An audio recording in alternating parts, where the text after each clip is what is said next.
Amigos de Periodismo Libre, ahora la palabra de moda es la palabra diálogo. Se usa y se abusa de ella. Etimológicamente la palabra diálogo implica una conversación de dos o más personas con el propósito de llegar a razonamientos, acuerdos. Fue Platón,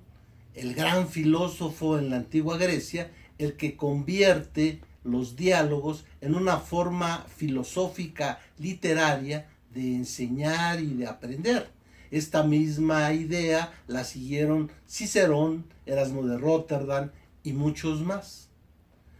En nuestro sistema político, curiosamente, el primero que empezó a hablar de diálogo fue Gustavo Díaz Ordaz, cuando en el movimiento de 68 vio que se le estaba saliendo de las manos y pidió diálogo con los estudiantes, a lo que los que éramos estudiantes en aquella época respondimos que para dialogar con el gobierno necesitábamos un intérprete del lenguaje de los tanques. Después, al contrario, la palabra diálogo empezó a ser utilizada por los distintos grupos que eran marginados, que no eran tomados en cuenta, y se ha caído en una constante utilización para resolver problemas. Pero lo malo no es que haya diálogo, esto es bueno, el diálogo que sirve para encontrar la verdad, para encontrar lo justo, para encontrar lo adecuado,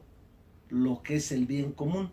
El problema es que estamos viendo que lo que está sucediendo es que se comete un acto ilícito, por ejemplo, el apoderarse de unas instalaciones, el realizar bloqueos, incluso hasta crímenes, y después de que se cometen todos estos actos ilícitos, se pide el diálogo para lograr la impunidad y al final imponer por algo que es cercano a la fuerza las pretensiones que se tienen. Así, por ejemplo, tras 3 semanas de paro absurdo, finalmente dicen que triunfó el diálogo y regresaron las actividades en la Universidad Autónoma Metropolitana. Después de 3 semanas en las que el motivo del diálogo fue algo menor, como unas becas de movilidad, o sea, la posibilidad de que unos cuantos estudiantes pudiesen ir con dinero del pueblo de México al extranjero, y algunas cuestiones más. Pero aquí la gran debilidad de las autoridades de la UAM se debía a que hay acusaciones sobre malos manejos del presupuesto de esta institución, y precisamente por esa cara sucia finalmente tuvieron que ceder a todas las pretensiones de ese grupo, que no es un grupo legal, sino un grupo informal de estudiantes, que finalmente logró lo que quiso. Estamos viendo cómo diálogos que se trasladaron a través de los sexenios y los años, como el que se dio con el Sindicato Mexicano de Electricistas, después de que Felipe Calderón desapareciera, para muchos en forma ilegal, la Comisión de Luz y Fuerza del Centro, pues finalmente, después de muchos años, se aceptaron las indemnizaciones que, por cierto, desde el principio se les ofrecían, y la creación de una cooperativa.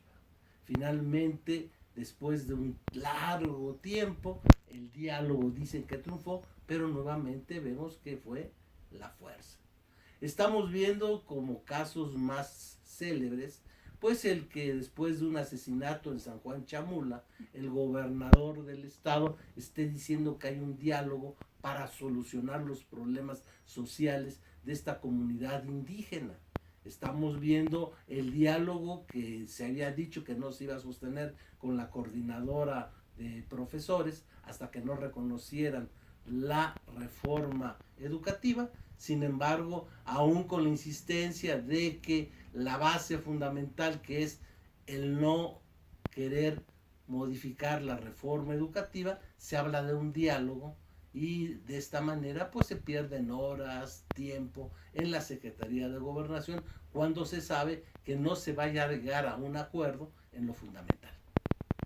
En el caso del Politécnico, en muchos y muchos casos más hemos visto cómo problemas se añejan a través del diálogo. Aquí lo que estamos viendo es que desgraciadamente algo que debería servir para que los seres humanos, basados en la razón, en la argumentación, en la búsqueda de lo que es más conveniente, se convierte en un chantaje en el cual se comete un acto ilícito, un secuestro, un bloqueo de carreteras, y después se pide la impunidad y después se presiona a las autoridades de que no se va a ceder en las acciones ilegales hasta que no dialoguen. Y la palabra diálogo, por un lado, son monólogos y por otro lado, la pretensión de imponer en algunos casos por parte del gobierno sus condiciones, o en otros casos la posibilidad de imponer sus condiciones al gobierno. En ninguna de estas formas hay verdadero diálogo, simplemente es chantaje, uso de la fuerza, en el cual generalmente todos perdemos. Muchas gracias.